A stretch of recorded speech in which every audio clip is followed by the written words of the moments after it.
মাননীয় স্পিকার, সরকারের পূর্বানুমতি নিয়ে সরকার যে মানবাধিকার ক্ষুণ্ণ করবে সেই মানবাধিকারের তদন্ত কতটা স্বচ্ছ হবে সেটা এই সংসদের প্রত্যেকটা সদস্যই সেই বিষয়টি জানে।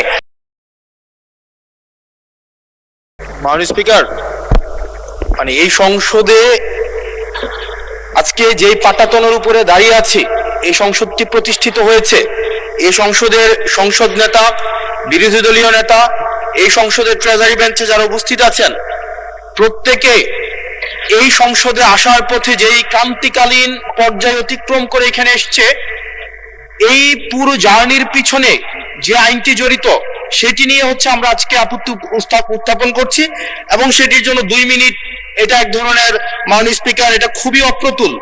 আমরা এই সংসদে বিভিন্ন বিষয়ে প্রশংসা, এই সংসদে বিভিন্ন বিষয়ে অনেক সময় অপচয় হয়, কিন্তু জাতির সাথে সবচেয়ে গুরুত্বপূর্ণ বিষয়ের আমাকে যে 2 মিনিট সময় দেওয়া হয়েছে এটি অপ্রতুল। আমি মাননীয় স্পিকারের কাছে আবেদন জানাবো এই বিষয়ে টাইম কনস্ট্রেন্ট না করে আমরা আমাদের বক্তব্যটা যেন উপস্থাপন করতে পারি, সেজন্য আপনার অনুমতি প্রার্থনা করছি। মাননীয় সদস্য, সাধারণত আপত্তি উত্থাপন আগে সংসদগুলোতে 2 মিনিটে দেওয়া হতো, তবে আপনি যেহেতু বলেছেন আপনি আরো 2 মিনিট বলেন, 4 মিনিটের মধ্যে বক্তব্য শেষ করবেন। মাননীয় স্পিকার, এই যে আইনটি আজকে যেটি পাশ করানোর কথা বলা হচ্ছে, এটির মধ্য দিয়ে 2009 সালের জাতীয় মানবাধিকার কমিশনের যেই আইনটি সেটিকে রিস্টোর করা হবে। জাতীয় মানবাধিকার কমিশনের যে 2009 সালের যে আইনটি আছে, সে আইনের প্রয়োগ, সে আইনের যেই প্রয়োগ দীর্ঘ 17 বছর ধরে হয়েছে সেটি আমরা দেখেছি। জাতীয় মানবাধিকার কমিশনের নামে বিরোধী দল ও মতকে দমন কমিশন হিসেবে সেটি ব্যবহার করা হয়েছে। বিএনপিকে দমন করার বৈধতা জাতীয় মানবাধিকার কমিশন উৎপাদন করেছে। আমরা জাতীয় মানবাধিকার কমিশনের চেয়ারম্যানকে বলতে শুনেছি জামাতের নেতাকর্মীদেরকে গুলি করা বৈধ মানবাধিকার টিকিয়ে রাখার স্বার্থে। আমরা জাতীয় মানবাধিকার কমিশন 2009-এ যদি চলে যাই, আমরা মাননীয় স্পিকার 2009-এ যদি চলে যায়, আজকে যদি 2025-এর অধ্যাদেশটিকে ল্যাপস করে দেওয়া হয়, এটি এই সংসদের জন্য আমাদের যে একটা, আমরা ফরওয়ার্ডিং একটা মুভে ছিলাম, আজকে এই 2025-এর অধ্যাদেশটি ল্যাপস করার মধ্য দিয়ে জাতি আবার ব্যাকওয়ার্ডের দিকে যাবে এবং জাতি পিছিয়ে পড়ার একটা টেক্সট বুক এক্সাম্পল হিসেবে এই সংসদে এটি থাকবে। 2009 সালের জাতীয় মানবাধিকার কমিশন আদতে কোনো আইন না, এটা হচ্ছে সরকারি আরেকটা দপ্তর বানানো হয়েছে জাতীয় মানবাধিকার কমিশনকে।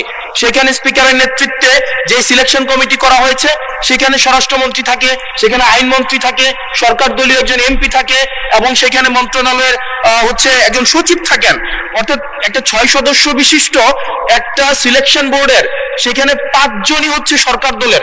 এখন একটা সরকার দলের একটা জাতীয় মানবাধিকার কমিশন, এটা হচ্ছে আমাদের আজকে আমাদের এলজিওডি মন্ত্রী উনি বলেছিলেন জাতীয় মানবাধিকার কমিশন হচ্ছে একটা মূলত বিরোধী দল কমিশন হিসেবে হচ্ছে ফাংশন করে, এখন বিরোধী দল দমন কমিশন হিসেবে মাননীয় স্পিকার ফাংশন করে। মাননীয় স্পিকার, জাতীয় মানবাধিকার কমিশন যখন এটা বিরোধী দল মত দমন কমিশন হিসেবে ফাংশন করে, আদত এই কমিশনটা কিন্তু আমরা যদি দেখি মানবাধিকার যেখানে যেখানে ক্ষুণ্ণ হয়েছে এগুলো কিন্তু সরকারি সংশ্লিষ্ট সংস্থা করেছে। সেখানে বিডিআর, র্যাব, তারপর হচ্ছে আপনার বিভিন্ন বাহিনীদের সেখানে কিন্তু সরাসরি সংযুক্ত আমরা দেখেছি, তারা মানবাধিকারকে ক্ষুণ্ণ করেছে। কিন্তু 2009 সালের জাতীয় মানবাধিকার কমিশন আমরা দেখেছি যদি বাহিনীর বিরুদ্ধে আপনি কোনো তদন্ত পরিচালনা করতে চান, তাহলে সেই বাহিনীর অনুরোধ, সেই বাহিনীর পূর্বানুমতি আপনার লাগবে, সরকারের পূর্বানুমতি লাগবে। মাননীয় স্পিকার, সরকারের পূর্বানুমতি নিয়ে সরকার যে মানবাধিকার ক্ষুণ্ণ করবে সেই মানবাধিকারের তদন্ত কতটা স্বচ্ছ হবে সেটা এই সংসদের প্রত্যেকটা সদস্যই সেই বিষয়টি জানে। আজকে সরকার দলের একজন মাননীয় সংসদ সদস্যের আজকে এই বিলের যে ল্যাপস করে দেওয়া হবে। ধন্যবাদ মাননীয় সদস্য। মাননীয় আইনমন্ত্রী, ধন্যবাদ। বসুন। মাননীয়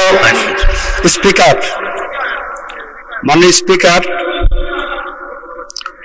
মাননীয় আইনমন্ত্রী, বিরোধী দলীয় নেতা বলুন। মাননীয় স্পিকার, এই বিষয়টা স্বচ্ছ রাজনীতি এবং মানুষের জীবনের নিরাপত্তার সাথে অঙ্গাঙ্গিভাবে জড়িত। এই জন্য এই বিষয়ে তাকে কনক্লুশন করার জন্য অন্তত আরো 2 মিনিট সময় দেওয়ার জন্য আমি আপনাকে অনুরোধ করব। ধন্যবাদ আপনাকে। মাননীয় বিরোধী দলের নেতা, আমি অতীতের 6টি সংসদ দেখেছি, প্রত্যেকটি সংসদে 2 মিনিট টাইম দেওয়া হতো এবং সময় হলো যে যখনই স্পিকার ঘোষণা দেবে যে এবং অনুরোধ করবে সংশ্লিষ্ট মন্ত্রীকে বিলটি উত্থাপনের জন্য, তখনই দাঁড়াতে হয়, দাঁড়িয়ে বলতে হয় উচ্চস্বরে আপত্তি আছে। তখন যে আপত্তিকারী সংসদ সদস্যকে 2 মিনিট বলার সময় দেওয়া হতো। যাই হোক, মাননীয় বিরোধী দলের নেতা, আপনি আরো 2 মিনিট বলতে পারেন মাননীয় সদস্য। আমি আসলে এই সংসদে আজকে যদি 2024 সালের মে মাস হতো আর এই বিলটি যদি উত্থাপন হতো, তাহলে এই সংসদের এমন একজন ব্যক্তি নাই যে এটার বিরোধিতা করত, প্রত্যেকে এটাকে সাদরে গ্রহণ করত। আজকে সময় পাল্টিয়েছে। আজকে 2008 সাল, 2018 সালে আপনারা এই পাশে ছিলেন, আজকে ওই পাশে গিয়েছেন, আপনারা সংখ্যাগরিষ্ঠ হয়েছেন, আজকে এই বিলের বিরুদ্ধে আপনারা অবস্থান নিচ্ছেন। 2024 সালের কোন এক মাসে, জুলাইয়ের আগে, এটা ফেব্রুয়ারি, জানুয়ারি, মার্চ, যদি এটা তৎকালীন ফেসিবাদ সময়ে যদি এই বিলটাকে 2025 সালের যে আপনাদের জাতীয় মানবাধিকার কমিশনের যে অধ্যাদেশটা আছে সেটা যদি এই সংসদে উত্থাপন করা হতো, 300 জন এখানে যারা যারা উপস্থিত আছেন প্রত্যেকেই চাইতেন এই জাতীয় মানবাধিকার কমিশনটা সেটা যেন পাশ করা হয়। কিন্তু আজকে সময় পাল্টিয়েছে, ঋতু পরিবর্তন হয়েছে, আজকে চেয়ার পরিবর্তন হয়েছে, দিক পরিবর্তন হয়েছে, আমরা জাতীয় মানবাধিকার কমিশনের বিরুদ্ধে আমরা অবস্থান নিচ্ছি। এবং আজকে আমাদের এই অবস্থান রং সাইড অফ দা হচ্ছে আমাদের রাইট অর রং, আমরা যে মোরালিটির আমরা রং সাইডে অবস্থান নিচ্ছি, এটা টেক্সট বুক এক্সাম্পল হিসেবে ইতিহাসে লিপিবদ্ধ থাকবে। মাননীয় স্পিকার, এই আইনটা এটা শুধুমাত্র যে জাতীয় মানবাধিকার কমিশন শুধুমাত্র এটার সাথে সম্পর্কিত না, বরং এটা আরো 2টা অধ্যাদেশের সাথে সম্পর্কিত।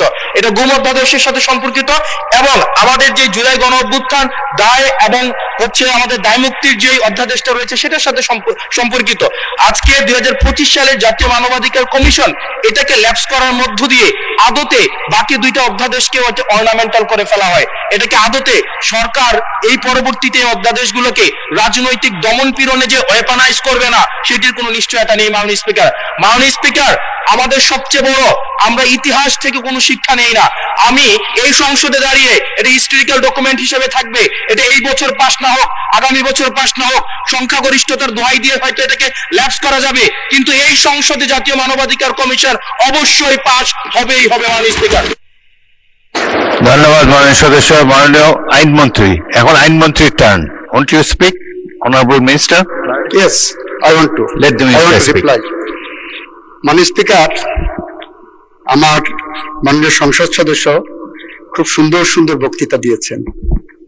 বক্তৃতাগুলো পল্টন ময়দান, প্রেস ক্লাব, ঢাকার রাজপথের জন্য, মুক্তাঙ্গন অনেক বেশি জুসি, অনেক বেশি প্রাসঙ্গিক। মাননীয় স্পিকার, আমার মনে হয় উনি সব পড়েছেন, শুধু বিলটা পড়েননি। এই বিলটা এনেছি, বিলটার প্রথম লাইনেই দেওয়া আছে, যেহেতু মানবাধিকার কমিশন অধ্যাদেশ 2025 এর বিষয়ে সংশ্লিষ্ট স্টেক হোল্ডারদের সহিত অধিকতর পরামর্শ যাচাই বাছাই করা প্রয়োজন এবং যাতে করে 2009 সালের আইনটা বাতিল করে দিয়েছিলেন, মানবাধিকার কমিশনের জায়গাটা অসম্পূর্ণ না থাকে, ফাঁকা না থাকে, সেই কারণে আপাতত আমরা 2009 সালের আইনটাকে রেস্টোর করেছি, কেউ বলতে যাতে না পারে বাংলাদেশে কোনো মানবাধিকার কমিশন নাই। সুতরাং সব পড়লাম, প্রথম লাইনটাই পড়লাম না যে 2025 সালের আইনটা আমরা অধিকতর যাচাই বাছাই করার জন্যই এনেছি। কেন অধিকতর যাচাই বাছাই করার প্রয়োজন মাননীয় স্পিকার? 2025 সালের যে অধ্যাদেশটা আমাদের সামনে এনে দেওয়া হয়েছে, এই অধ্যাদেশের 2টা ইমপ্লিকেশন আছে।